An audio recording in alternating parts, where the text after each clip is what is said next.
me about the house in Pasadena and how he advertised for people and what have you. He had all kinds of time for people, and there were really all types there. There were artists and authors and freelancers, photographers, and then there were the other the old timers, mostly, much of them much older, who were followers of Aleister Crowley, who was a British metaphysician or something. And he advertised.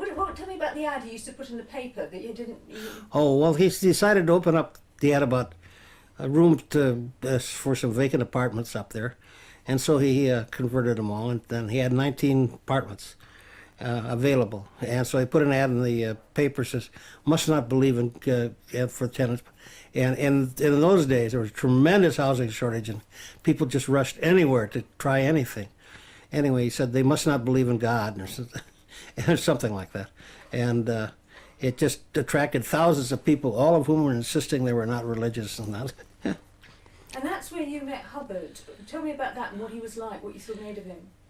Well, he was already a reasonably well-known science fiction author, and so he was brought over there, and I met him over there. He was a very distinguished-looking man, as you probably know. And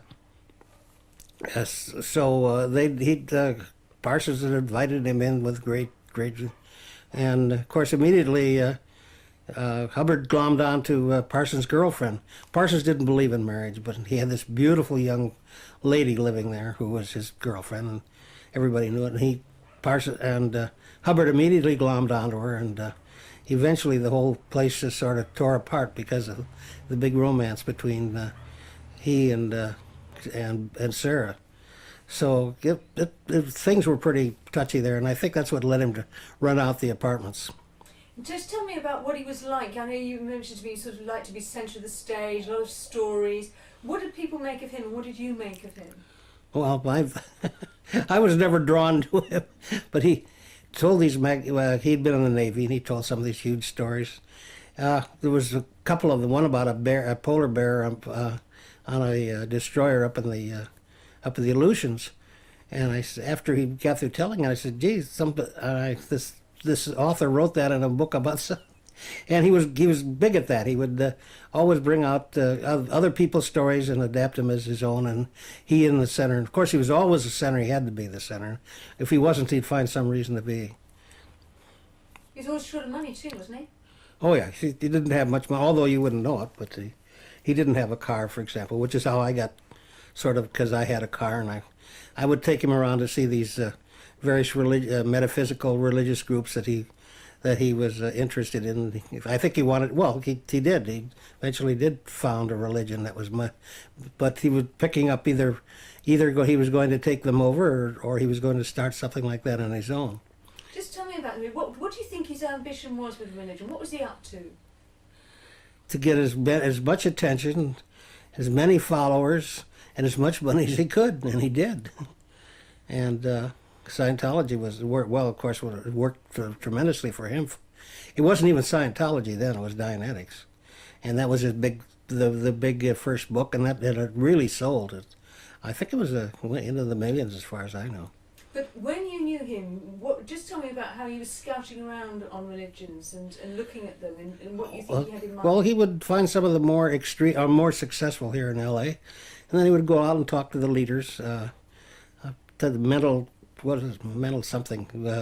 They were very big in those days, and they had a big office out on 3rd Street, and I took him out there to talk to the leaders. And he had a couple of other places he wanted to go, a little more religious than that. But chiefly they would not be the gospel-type religion, but sort of halfway metaphysical, halfway mental sort of things.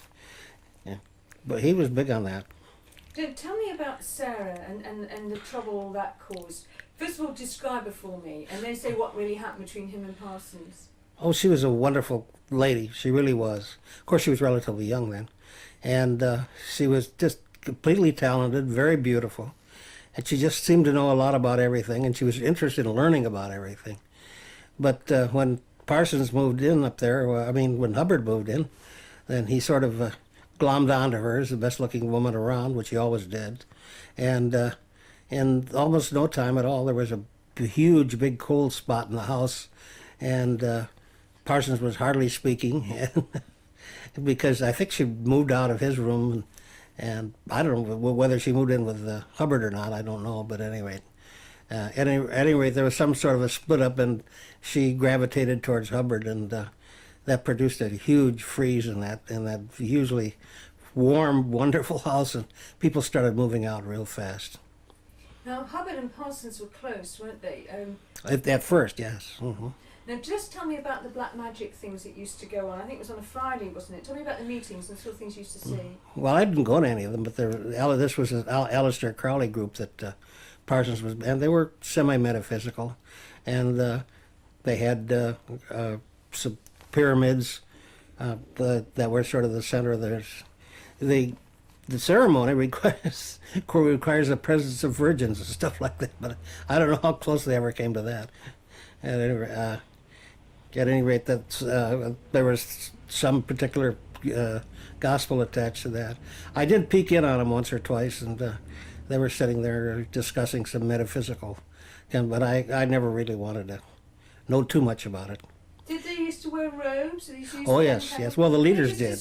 Just describe the picture that you Well, see. they wore just the straight dunce's cap, I call them, the pyramid hat, and the leaders did. And they had various colors, I guess, indicating how high in rank they were and all that sort of thing. I never really got very close or even asked about it. I wasn't that interested. But, of course, Hubbard saw it as a great way to get into what Crowley had and what Parsons had. So he was part of all that group? Oh, for a while, yeah. I don't know how long he stayed in it, but he hung around for a while, probably just to find out what was going on. I don't know. So just tell me about what used to happen with the Crowley people at the house and Hubbard's involvement. Well, they had these big meetings. There weren't too many of them, but they had 2 pyramids on each, and they had hold all their ceremonies inside that, and they would have incantations, that sort of thing. And of course, there was some requirement in there, which I'm not familiar with. It's that the presence of a virgin at the meetings. Now, whether her state of dress or what, I didn't know, but I was told that it was generally nude or something. Okay. Now, just to sum up, did you like Hubbard? Tell me what you thought. No, I didn't like him almost from the first, but I was fascinated by him because he had so many stories to tell, and he was so charming, but I never believed a word of him. And in contrast to most of the people there who just accepted him as a saint almost.